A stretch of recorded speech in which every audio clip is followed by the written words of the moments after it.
네, 안녕하십니까. 2025년 버크셔 해서웨이 주주총회 섹션 1 파트를 진행하고 있습니다. 이번 파트에서는 상당히 제가 관심이 많은 부분에 대해서 질의가 있었어요. 그래서 이번 파트에서는 사실 저뿐만 아니라 그 주총장에 와 계신 모든 사람들이 귀 기울여서 들었던 부분이고요. 워렌 버핏도 약간 격양된 목소리로 여러 가지 얘기를 많이 하셨어요. 시간을 상당히 많이 할애를 하셨고, 그 부분에 대해서 뭐 본인의 경험담도 많이 얘기를 하셨던 그런 섹션이었습니다. 일단 첫 번째, US 달러가 가치를 잃어가고 있다라는 글로벌리한 Q&A였거든요. 그래서 이 부분에 대해서 질문을 먼저 한번 들어보시는 게 좋을 것 같아서 질문을 한번 보고 가실게요. Hey, Becky. This is a question from Mark Bonnke and Helen Friedrichsen in Rapid City, South Dakota. As the U.S. dollar quickly loses value in relation to other foreign currencies in 2025, is Berkshire Hathaway taking steps to minimize this currency risk and its impact on quarterly and annual earnings? If so, please explain. 애뉴얼 어닝을 위해서 And 어떻게 I'll 하고 just 있느냐라는 add 거죠. from Mary Cheng, another shareholder. Berkshire currently borrows in Japanese yen to offset its currency risk in its Japanese stock investments. 심지어 버크셔는 달러 말고 엔에도 환율 노출이 돼 있다라는 거죠. Yeah, well, 그런 부분에 대해서 상당히 깊은 얘기예요. 어떻게 보면은 가장 어려운 얘기일 수도 있고요. 조금 들어보실게요. always have, pretty much. The Japanese situation is different because we do intend to stay so long with that position, and 여기서도 얘기하는 거는 달러와 엔화는 명확히 다르다고 얘기를 하죠. 왜냐하면 우리는 포지션 자체가 되게 길다라는 거예요. 물론 미국도 당연히 길겠죠. 근데 엔화에 대한 커런시 리스크와 달러에 대한 커런시 리스크는 좀 다르게 생각하시는 것 같더라고요. 왜냐하면 엔화로 투자한 거에 대해서는 이 사람들이 되게 의문을 많이 가져요. 그래서 워렌 버핏이 되게 그 부분에 대해서는 우린 되게 롱텀 폴리시를 갖고 있기 때문에 걱정하지 마 이런 쪽이고, 이 달러의 루징 밸류에 대해서는 상당히 심각하게 생각하시는 걸 볼 수가 있습니다. the situation is so cheap that we essentially have attempted to some degree to match. 이건 이제 일본 엔화에 But 관련된 that's not a 얘기고. policy of ours. In fact, that's the securities in foreign currency. So, in terms of the question about its impact on quarterly and annual earnings, we don't do anything. 아무것도 안 한다라는 거죠. Impact on quarterly and annual earnings. 뭐 분기라든가 애뉴얼 어닝에 맞춰서 뭔가를 하기 위해서 아무것도 안 한다라는 얘기예요. Where I say, if we do this, our annual earnings will be this, and therefore we ought to, whether it's accounting or whether anything, we just, the number will turn out to be what it'll be.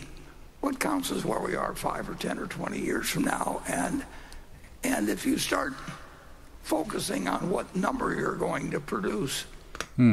우리가 만약에 어떤 것을 생산하고 그거에 대해서 어닝을 발생하는 부분이 있으면 그 생산물에 대해서 생산에 대해서 관심을 갖자라는 얘기를 하고 있고요.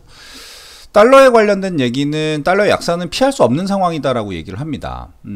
일단 기본적으로 미국의 경제력이 그만큼 예전 같지 않다라는 부분을 얘기를 하고 있고요. 실제 그런 부분이 상당히 많은 문제를 일으킬 것이다 라고 얘기를 하죠. 왜냐하면 달러의 약세가 말하는 거는 미국이 지금 넘버원, 경제적인 넘버원에 대한 지위를 잃을 것이다가 아니라 잃지 않으려고 노력하는 과정에서 여러 가지 문제를 발생시킬 거라는 거죠. 그리고 이제 정부 입장에서는 정치적인 이슈도 있겠지만 계속적으로 환의 가치를 떨어뜨릴 수밖에 없다라고 얘기는 하는데, 이거는 떨어뜨릴 수밖에 없다라고 얘기는 하시지만 실질적으로 국가가 어쩔 수 없이 뭐 이렇게 한다라는 게 아니라 그냥 자연적으로 환의 가치는 떨어질 수밖에 없다. 우리는 이미 이 정도의 지위를 갖고 있기 때문이다 라고 얘기를 하시고, 실제 되게 걱정된다라는 표현을 많이 하셨어요. 그리고 버크셔 또한 환해염에 노출이 되어 있다. 아까 말씀하셨던 것처럼 우리는 엔화에 대한 환위험이 있지만 장기적 포지션을 갖고 있기 때문에 그 장기적 포지션에서 이 위험을 줄인다라고 얘기를 하시거든요.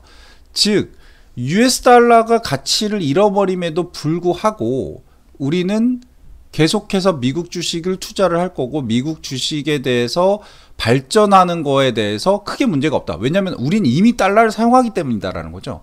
근데 내가 갖고 있는 달러로 투자한 엔화에 대해서는 엔화의 가치가 계속해서 상승하면은 엔화의 가치가 상승함에 따라서 US 달러 가치가 이미 하락하고 있는데 거기에서 더해서 엔화가 올라가니까 더 떨어질 수 있다라는 부분을 문제 삼고 있다라는 부분입니다. 근데 그게 걱정하지 말라는 거예요. 장기적 포지션은 달러에 대한 어떤 위험성보다는 우린 엔화에 관련된 가치가 올라가는 게 있기 때문에 그 부분이 다 기업의 생산물에 녹아 들어가서 큰 문제가 없을 것으로 본다. 하지만 단지 미국 달러만 봤을 때 US 달러는 결국 가치를 계속해서 잃어버릴 수밖에 없다. 그 부분은 우리가 갖고 있는 대부분의 자산에 연동되어 있기 때문에 이 부분에 대해서는 걱정이 된다라는 얘기를 하십니다. 그리고 이제 스테이션 6에서 이머징 마켓에 대한 얘기가 잠시 나와요. 몽골리언이 얘기를 하세요. 근데 이 사실 이머징 마켓이라고 했을 때 우리나라도 어떻게 보면 이머징 마켓이고 중국도 이머징 마켓이고 동남아 뭐 이런 부분들이 다 이머징 마켓이죠. 근데 몽골에 대한 얘기를 하시다가 보니까 몽골을 잘 알고 계시다라는 것도 되게 놀랐어요. 근데 몽골에 대해서는 환에 대한 부분은 명확하게 얘기는 안 하십니다. 왜냐하면 아마 몽골이 지금 고정환율을 쓰고 있나 봐요. 그러니까 고정환율은 의미 없다. 이거는 이 고정환율을 쓰는 거에 대해서는 빨리 바꿔야 된다는 얘기를 하시고, 가장 중요한 것은 이 몽골이라는 나라, 즉 이머징 마켓은 환에 대한 평판에 대한 관리가 중요하다라고 얘기를 합니다. 우리나라가 지금 이머징 마켓이니까 요 정도 환율을 갖고 가야지 이런 생각이 아니라 우리는 이렇게 열려 있고 변동 환율을 쓰지만 우리나라가 그만큼 안전하고 투자하기 좋은 환경입니다 라는 평판을 계속해서 유지해 줘야 나 또는 벅셔에서 또는 다른 나라에 있는 투자회사들이 투자를 할 것이다 라는 거죠. 즉 결국은 신뢰라는 말이에요. 어떤 기업이 어떤 생산물을 만들더라도 그걸 사주고 그리고 그거를 만드는 회사를 투자하는 돈들은 환율의 변동 때문에 들어갔다 나왔다 하지 않는다라는 거죠. 그건 그냥 단타라는 거죠. 단타가 아니라 그 기업이 잘하고 그 나라가 잘하면 큰 돈들은 환의 위험을 보지 않고 들어간다. 그리고 이 왜 환 위험이 되게 중요하다라고 느끼냐면 인플레이션의 문제라는 거죠. 그러니까 통제가 되지 않는 인플레이션을 계산할 수 없기 때문에 그런 나라에는 들어갈 수가 없다. 왜냐하면 그런 나라의 환율은 엄청 날뛰기 때문이다. 이런 얘기죠. 딱 한국을 얘기하는 것 같아서 좀 찔렸어요. 몽골을 얘기했지만 한국을 얘기하는 것 같은. 우리나라 환율 지금 엄청 뛰고 있죠. 그만큼 원화의 가치가 형편없어진다라는 얘기인데 우리나라 같은 경우는 통제가 되지 않는 인플레이션에 속해 있는 것 같고요. 평판에 대한 관리가 안 좋은 것 같습니다. 이 부분은 우리나라도 피할 수 없는 그런 얘기인 것 같아서 좀 찔렸어요. 그래서 결국 워렌이 얘기하는 것은 나라가 안정되고 나라에서 만드는 물건들이 가치가 있고 이 모든 것들이 같이 어우러졌을 때 전 세계적인 투자금을 받을 수 있다라는 얘기인 것 같았습니다. 아무튼 이 부분에 대해서는 뭐 짧게 갔지만 뭐 나쁘지 않았습니다. 그리고 다시 또 그 얘기를 이제 버키에게 넘기는데 버키가 얘기한 어떤 그 PE죠. 그러니까 사모펀드를 얘기하는 것 같았어요. 제가 봤을 때는 뭐 그랬습니다. 프라이빗 에쿼티 시장인 것 같은데 이 부분은 상당히 중요하게 저한테는 단 것 같습니다. 왜냐하면 레버리지를 어떻게 사용할 것이냐라는 부분입니다. 예. 그러니까 당연히 사모펀드들은 레버리지를 상당히 이용한다라는 거죠. 여기서 말하는 레버리지라는 건 뭐 우리가 뭐 2배, 3배 레버리지 이런 걸 얘기하는 게 아니고 그냥 말 그대로 대출을 많이 받아서 어떤 자산을 사고 빠져나오고 이런 부분을 얘기하시는 것 같았거든요. 근데 이 부분에 대해서는 상당히 위험하다라고 얘기를 합니다. 벅셔 해서웨이 같은 경우는 그 보험회사가 갖고 있는 플롯, 즉 언더라이팅 되기 전, 그러니까 우리가 보험회사에다가 뭔가를 가입해서 돈을 내면 그 사건이 일어나기 전까지 그 돈은 보험회사에 쌓여 있잖아요.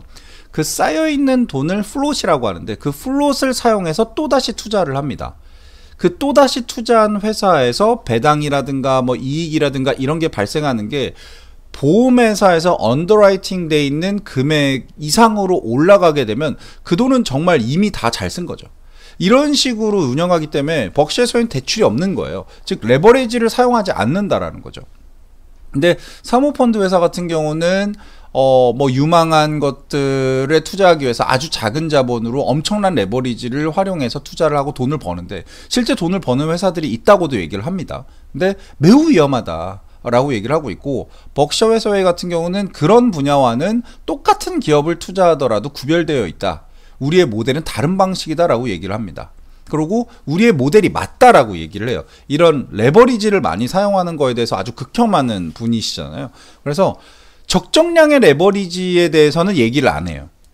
저는 그게 듣고 싶었거든요. 왜냐면 적정한 레버리지를 사용했을 때 투자가 더 좋아질 수 있는가에 대한 부분에 대해서 저도 레버리지를 사용하지 않고 투자를 하고 있기 때문에 레버리지를 사용해서 투자하는 게 어떨까, 적정한 레버리지. 근데 그 부분에 말은 없었는데, 어그레시브한 레버리지의 사용은 금해라 라는 얘기가 있었습니다. 그래서 투자에 대한 어떤 부분이었던 것 같아요. 이 부분은 어떤 실제 현상이기도 하지만 우리가 투자할 때 어느 정도의 레버리지를 활용하는 것이 좋을까, 이 부분에 대해서는 조금 의문이 남는 그런 부분이었습니다. 적정한 레버리지가 사실 싫어하지는 않으실 것 같아요. 왜냐하면 보험회사에서 사용하고 있는 플롯도 명확하게 그 플롯을 사용해서 뭔가 투자해서 거기서 일정 부분 이상, 언더라이팅 되는 자산의 일정 부분 이상의 수익이 나오기 전까지는 이건 대출로 인식되는 거거든요.